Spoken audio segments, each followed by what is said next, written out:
ഹരിക്ക് കട്ടിയുള്ള ആഹാരങ്ങളൊന്നും കഴിക്കാൻ കഴിയാത്തത് കൊണ്ട് അതെല്ലാം ഞെരടി ഉടച്ച് വാരിക്കൊടുക്കുന്നത് അമ്മുവാണ്. ശാരദ വാങ്ങിക്കൊണ്ടുവന്ന പഴംപൊരിയിൽ നിന്നും പഴം മാത്രം എടുത്ത് ഹരിയുടെ വായിൽ വെച്ച് കൊടുക്കുകയായിരുന്നു അമ്മു. ശാരദ കാലിൻ്റെ അടുത്തിരുന്ന് ചായ കുടിക്കുന്നു. അപ്പോഴാണ് ഹരിക്ക് കുസൃതി തോന്നിയത്. വായിൽ വെച്ച അവളുടെ വിരലുകൾ പതുക്കെ കടിച്ചു വിട്ടു. അവൾ ആദ്യമൊന്നും ഭയന്നെങ്കിലും പിന്നെ സംയമനം പാലിച്ചു.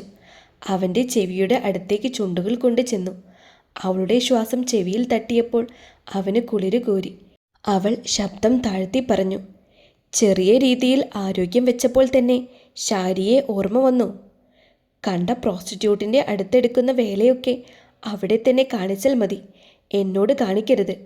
ശാരിയല്ല ശിവപ്രിയ എന്ന് ഓർമ്മയുണ്ടാവണം. കണ്ണിൽ കനലുമായി പറയുന്നവളെ നോക്കി ഹരിയുടെ മുഖം വിളറി വെളുത്തു.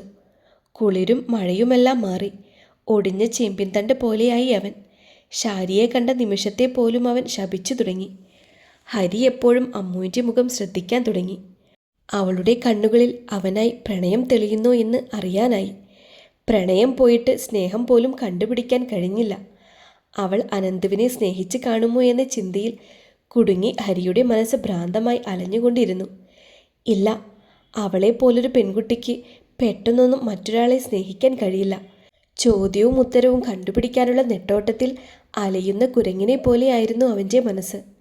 21 ദിവസത്തെ ആശുപത്രിവാസവും കൂടെ വേണ്ടി വന്നു ഹരിക്ക്. പുറത്തെ മുറിവൊക്കെ ചെറുതായി ഉണങ്ങിയെങ്കിലും അകത്തുള്ള മുറിവുകൾ ഉണങ്ങാൻ ഇനിയും മാസങ്ങളെടുക്കും. ഹരിക്ക് പ്രതികാരം വീട്ടാൻ അവസരം കൊടുക്കാതെ ഗിരീഷ് ഒരു ആക്സിഡൻറ്റിൽ മരണമടഞ്ഞു. മറ്റൊരാളുടെ മരണത്തിൽ സന്തോഷിച്ചുകൂടായെങ്കിലും ആ അമ്മയും മകളും അതിയായി സന്തോഷിച്ചു. ഹരിയോടുള്ള അടങ്ങാത്ത പ്രണയം ഉള്ളതുകൊണ്ട് തന്നെ എത്ര വേണ്ടെന്ന് വെച്ചിട്ടും കഴിയാതെ ശാരി ഇടയ്ക്കൊക്കെ ദൂരെ നിന്ന് ഹരിയെ കണ്ടു മടങ്ങി. ഹരിയെ കാണാൻ വരുന്നതിൽ രവി ഒരു ദിവസം പോലും മുടക്കം വരുത്തിയില്ല. അമ്മയുടെയും മോളുടെയും സ്നേഹം ഇടയ്ക്കൊക്കെ ഹരിയിൽ കുശുമ്പുണ്ടാക്കി. അനന്തു വന്നിട്ട് പോയതിനു ശേഷം പിന്നെ അനന്തുവിനെക്കുറിച്ച് അമ്മു ചിന്തിച്ചതേയില്ല. മുഖപുസ്തകത്തിൽ അവൻ്റെ മെസ്സേജ് വരാത്തതും അവനെ ഓർക്കാതിരിക്കാൻ കാരണമായി. ഹരിക്കിന്ന് വീട്ടിൽ പോകാം കേട്ടോ, ഡിസ്ചാർജ് എഴുതിയിട്ടുണ്ട്. വീട്ടിൽ ചെന്നാലും ഇതുപോലെ തന്നെ റെസ്റ്റ് എടുക്കണം. മരുന്ന് വെക്കുന്ന രീതിയൊക്കെ ഈ കുട്ടിക്ക് കാണിച്ചു കൊടുത്തിട്ടുണ്ട്. ദിവസവും അതുപോലെ മരുന്ന് വെക്കണം. മുറിവ് നല്ല രീതിയിൽ ഉണങ്ങുന്നത് വരെ വെള്ളം വീഴാതെ സൂക്ഷിക്കണം. വേറെ കുഴപ്പങ്ങളൊന്നുമില്ലെങ്കിൽ 1 മാസം കഴിഞ്ഞ് വന്ന് കാണിച്ചാൽ മതി. അത്രയും പറഞ്ഞ് നടന്നു പോകാൻ പോയ ഡോക്ടറെ അമ്മുവിൻ്റെ വിളിയാണ് നിർത്തിച്ചത്. ഡോക്ടറെ, ആഹാരത്തിൻ്റെ കാര്യമൊന്നും പറഞ്ഞില്ല. ഇപ്പോൾ കൊടുക്കുന്നത് പോലെ കൊടുത്താൽ മതി. 1 മാസം കഴിഞ്ഞ് വരുമ്പോൾ എങ്ങനെയുണ്ടെന്ന് നോക്കിയിട്ട് അപ്പോൾ പറയാം. ഹരിയെ കൊണ്ടുവരുന്നത് കൊണ്ട് തന്നെ വീട് വൃത്തിയാക്കാനായി ശാരദ ഇന്നലെ പോയിരുന്നു. ഞാൻ പോയി ഡോക്ടർ എഴുതി തന്ന മരുന്നൊക്കെ വാങ്ങിയിട്ട് വരാം. രവി ഇപ്പോൾ കാറും വിളിച്ചു കൊണ്ടുവരാമെന്ന് പറഞ്ഞിട്ടുണ്ട്.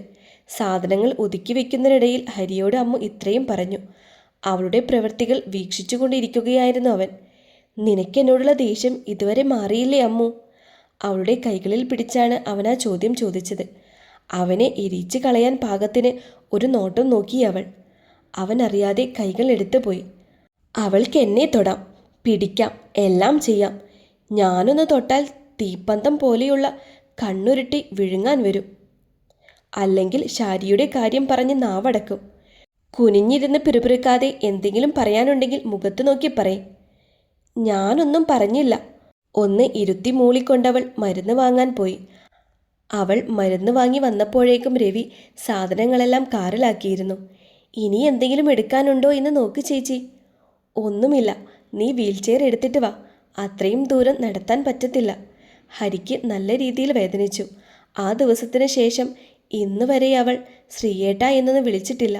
അവളുടെ വായിൽ നിന്ന് അങ്ങനെയൊരു വിളി കേൾക്കാൻ കാതുകൾ കൊതിച്ചുകൊണ്ടേയിരുന്നു. അങ്ങനെയൊരു നിമിഷം ഇനിയുണ്ടാകുമോ എന്ന് ഹരിക്കും അറിയില്ലായിരുന്നു.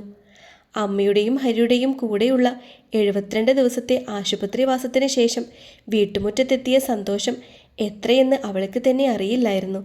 ഹരിയെ രവിയും അവളും കൂടെ പിടിച്ച് പതുക്കെ മുറിയിലെത്തിച്ചു. മുറി കണ്ട ഹരി ശരിക്കും അത്ഭുതപ്പെട്ടു പോയി. പഴയ മുറിയിൽ നിന്ന് ഒരുപാട് മാറ്റം സംഭവിച്ചിരിക്കുന്നു. മുറിയിൽ നിന്ന് നോക്കിയാൽ ഓടിട്ട വീടാണെന്ന് പറയുകയില്ല. റൂമിനകത്ത് തന്നെ ബാത്റൂം കണ്ട് അവൻ അത്ഭുതപ്പെട്ടു.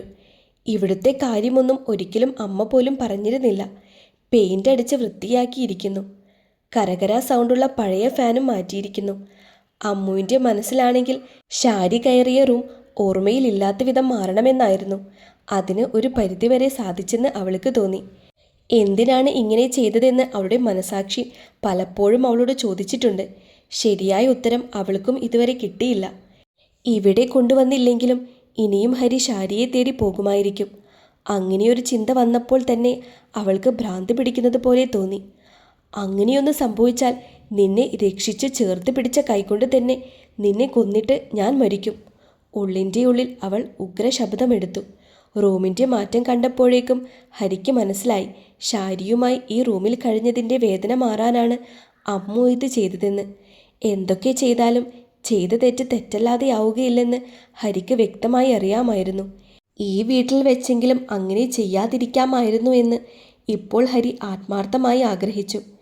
എന്തൊക്കെയായാലും സംഭവിക്കാനുള്ളതെല്ലാം സംഭവിച്ചു കഴിഞ്ഞു.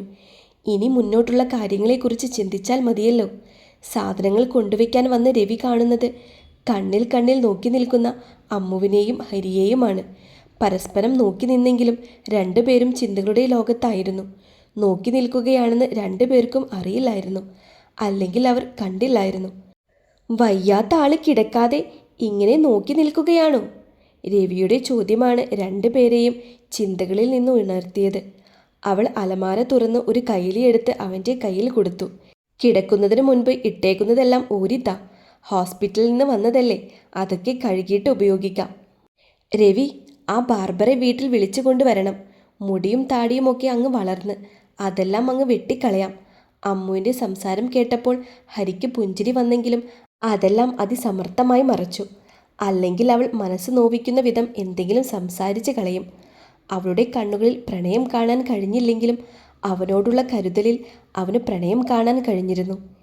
ഇങ്ങനെയും പ്രണയിക്കാമെന്ന് ഹരി മനസ്സിലാക്കുകയായിരുന്നു. പ്രണയത്തിന് എത്രയെത്ര മുഖങ്ങൾ. സ്ത്രീയുടെ സ്വഭാവവും പലവിധം.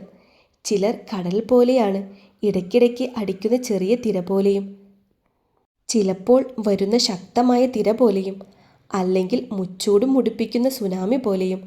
മറ്റു ചിലർ മലവെള്ളപ്പാച്ചൽ പോലെയാണ്, പെട്ടെന്ന് തന്നെ എല്ലാം തല്ലി തകർത്ത് ഒരു പോക്കുപോയി കളയും. ചിലർ നിശബ്ദമായ നദിയെപ്പോലെ ഒഴുകുമെങ്കിലും അതിൻ്റെ അടിയൊഴുക്കുകളിൽ ചിന്തിക്കാവുന്നതിലും അപ്പുറമായിരിക്കും. ഇതിൽ ഏതു വിധത്തിൽ അമ്മുവിനെ കൂട്ടണമെന്നറിയാതെ ഹരി ചിന്താഭാരത്തിൽ കുഴങ്ങി. മലർന്ന് ഫാനിൽ നോക്കി അനങ്ങാതെ കിടക്കുന്ന ഹരിയുടെ തലയിൽ തടവി കട്ടിലിൽ ഇരിക്കുകയാണ് യശോദ. മോൻ എന്താണ് ഇങ്ങനെ ആലോചിച്ച് കൂട്ടുന്നത്? ഇതെല്ലാം ചെയ്യാൻ ഒരുപാട് പൈസയായില്ലേ? ഞാൻ ആശുപത്രിയിൽ കിടന്നതിൻ്റെയും എല്ലാം കൂടി നല്ലൊരു തുകയായി കാണും. അതിനെക്കുറിച്ച് ചിന്തിച്ചതാണ്. എന്നെയും നിന്നെയും നോക്കിയതും എല്ലാം ചെയ്തതും ചിലവാക്കിയതും മോള് തന്നെയാണ്.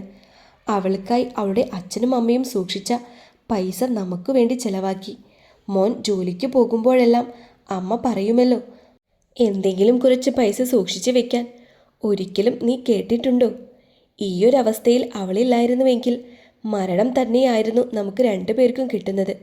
നമ്മുടെ പുണ്യമാണ് അവൾ. ഒരിക്കലും എൻ്റെ മോളുടെ കണ്ണ് നിറയാൻ ഇടവരരുത്. നീയായിട്ട് ഒരു വേദനയും അവൾക്ക് കൊടുക്കരുത്. അമ്മയുടെ വാക്കുകൾ ചാട്ടുളി പോലെ അവൻ്റെ നെഞ്ചിൽ തറഞ്ഞു കയറി.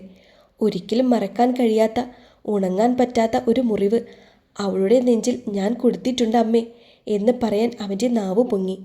അത് കേട്ടാൽ അമ്മയ്ക്കുണ്ടാകുന്ന അവസ്ഥ ഓർത്തപ്പോൾ അവൻ്റെ രണ്ട് കണ്ണിൽ നിന്നും ചോര വാർന്നുകൊണ്ടിരുന്നു. എൻ്റെ മോൻ എന്തിനാണ് കരയുന്നത്? അമ്മ അങ്ങനെ പറഞ്ഞതിനാണോ? മോൻ സങ്കടപ്പെടാൻ വേണ്ടി പറഞ്ഞതല്ല. എല്ലാം നീ അറിഞ്ഞിരിക്കേണ്ടേ, അതിനുവേണ്ടി പറഞ്ഞതാണ്. ഇവിടെ നിന്ന് എഴുന്നേൽക്കുമ്പോൾ ഇനി കുടിക്കണമെന്നും വഴക്കുണ്ടാക്കണമെന്നും തോന്നിയാൽ അവളെ ഓർക്കണം നീ. അതിനുവേണ്ടിയാണ് അമ്മ ഇതൊക്കെ പറഞ്ഞത്. അവളെ ഓർക്കാത്ത ഒരു നിമിഷം പോലും ഇനി എൻ്റെ ജീവിതത്തിൽ ഉണ്ടാവില്ലെന്ന് അലറിപ്പറയാൻ തോന്നി അവന്. വാക്കുകൾ പുറത്തേക്ക് വരാതെ നിശബ്ദമായി കണ്ണീരൊഴുക്കാനേ അവന് കഴിഞ്ഞുള്ളൂ. അമ്മ അങ്ങോട്ട് ചെല്ലട്ടെ, മോള് തുണിയെല്ലാം കഴുകുകയാണ്. ആശുപത്രിയിൽ നിന്ന് കൊണ്ടുവന്ന സാധനങ്ങൾ കഴുകാനുള്ളതെല്ലാം കഴുകിയെടുക്കുകയായിരുന്നു അമ്മു. മോട്ടോർ വെച്ചിട്ടുള്ളത് കൊണ്ട് തന്നെ വെള്ളം കോരുന്ന ബുദ്ധിമുട്ടില്ലായിരുന്നു. എല്ലാം ഒതുക്കി അവൾ കുളിച്ച് കയറിയപ്പോഴേക്കും രവി ബാർബറയും കൊണ്ടുവന്നിരുന്നു. രവിയും അമ്മുവും കൂടെ തന്നെ ഹരിയെ പതുക്കെ തിണ്ണയിലെത്തിച്ചു. അമ്മു ഒരു പഴയ തുണി കൊണ്ട് ഹരിയെ നല്ല രീതിയിലങ്ങ് പൊതിഞ്ഞു. മുടി വെട്ടി ഷേവ് ചെയ്ത് കഴിഞ്ഞപ്പോൾ അവൻ്റെ സുന്ദരമായ നുണക്കുഴി കാട്ടി കണ്ണാടിയിൽ നോക്കി ഒരു ചിരി ചിരിച്ചു. കണ്ണ് ചിമ്മാതെ അവൾ അവൻ്റെ ചിരിയിൽ അലിഞ്ഞുപോയി. ഹരിയേട്ടൻ സുന്ദരനായതുകൊണ്ടാണോ ചേച്ചി ഇങ്ങനെ നോക്കി നിൽക്കുന്നത്? രവിയുടെ ആ ചോദ്യം ജാള്യത തോന്നിപ്പിച്ചെങ്കിലും രൂക്ഷമായൊരു നോട്ടത്തിൽ രവിയെ അടക്കി നിർത്തി. മുടി വെട്ടിയ ആൾക്ക് പൈസയും കൊടുത്ത് അവൾ പോയപ്പോഴാണ് പിന്നെ രവി നാവ് അനക്കിയത്. പണ്ടത്തെ പോലെയല്ല, ഈ ചേച്ചി ഇപ്പോൾ നോക്കി പേടിപ്പിച്ച് കളയും. ഹരിയേട്ടനെ തന്നെ നോക്കി പേടിപ്പിക്കുന്നത് ഞാൻ പലവട്ടം കണ്ടിട്ടുണ്ട്.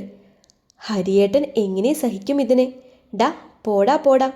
തമാശയ്ക്കാണെങ്കിലും അവളോട് എന്തെങ്കിലും പറയാൻ നിന്റെ നാവ് പൊങ്ങിയാൽ അത് ഞാൻ പിഴുതെടുക്കും. ചുണ്ടുകൂട്ടിക്കൊണ്ട് രവി തിരിഞ്ഞു നിന്നു. നീ പിണങ്ങിയോടാ? ഞാൻ പിണങ്ങിയൊന്നുമില്ല, ചുമ്മാ തിരിഞ്ഞു നിന്നതാ. ഹരിയേട്ടനെ മുറിയിലാക്കിയിട്ട് ഞാൻ ഇയാളെ കൊണ്ടാക്കട്ടെ? രവി പൊയ്ക്കോളൂ, ഹരിയേട്ടനെ ഞാൻ ആക്കിക്കോളാം മുറിയിൽ. അങ്ങനെ പറഞ്ഞ് കുറച്ച് ഷാമ്പുവുമായി അവൾ ഇറങ്ങി വന്നു. ഓരോ കവറായി പൊട്ടിച്ച് അവൻ്റെ തലയിൽ തേച്ച് പിടിപ്പിച്ചു. അവൾ ചെയ്യുന്നത് നോക്കി നിന്നിട്ട് പുഞ്ചിരിച്ച് തലയാട്ടിക്കൊണ്ട് രവി പോയി. ആ നിമിഷങ്ങളൊക്കെ വളരെ സന്തോഷത്തോടെ ഹരിയും ആസ്വദിക്കുകയായിരുന്നു. ഇന്നാ മോളെ, ഒരു ബക്കറ്റ് വെള്ളം മതിയോ? നോക്കട്ടെ അമ്മേ, വേണമെങ്കിൽ പിന്നെ എടുക്കാം. കസേരയിൽ ചാരിക്കിടത്തിക്കൊണ്ട് അവൻ്റെ തല വൃത്തിയായി തേച്ച് കഴുകി. വെള്ളം നനച്ച് പുറമെല്ലാം തുടച്ചു. കയ്യിലും കാലിലെയും നഖമെല്ലാം വെട്ടിക്കൊടുത്തു. കാൽപാദം മുതൽ മുട്ടുവരെ സോപ്പിട്ട് തേച്ച് കഴുകി. വയറിൽ വെള്ളം വീഴാതെ ബാക്കി ബാത്റൂമിൽ പോയി നിന്ന് കഴുക്. ഞാൻ ബാത്റൂമിലോട്ടാക്കാം. നീ കാണാതായിട്ട് ഒന്നുമില്ലല്ലോ എൻ്റെ ബോഡിയിൽ. ഇത്രയൊക്കെ ചെയ്തില്ലേ, ഇനി ബാക്കിയും കൂടെ അങ്ങ് ചെയ്തോ. അമ്മ മുറ്റം വെള്ളം വീണ് ചെളിയായതുകൊണ്ട് തൂക്കാൻ ചൂലെടുക്കാൻ പോയതാണ്. ആ സമയത്താണ് ഹരിയുടെ ഈ ഡയലോഗ്. ഒന്ന് ചൊടിപ്പിക്കാൻ വേണ്ടി തമാശ പറഞ്ഞതാണ്. അസുഖം കുറഞ്ഞ് ആരോഗ്യം വെച്ച് വരുംതോറും ശാരിയെ കാണണമെന്നുള്ള ആഗ്രഹം കൂടി വരുന്നുണ്ട് അല്ലേ? അതുകൊണ്ടല്ലേ ഈ അലഞ്ഞ സംസാരമൊക്കെ സംസാരിക്കുന്നത്. ഇതൊക്കെ കേട്ട് രസിക്കാൻ നിങ്ങളുടെ മറ്റവളല്ല ഞാൻ. തലയ്ക്ക് കൊട്ടുകൊടുത്തിട്ട് ബക്കറ്റിലെ വെള്ളമെടുത്തവൾ പോയി. എനിക്ക് എന്തിൻ്റെ കേടായിരുന്നു? ഞാൻ പോയി ഓരോന്ന് ഇരന്ന് വാങ്ങിച്ചോളും.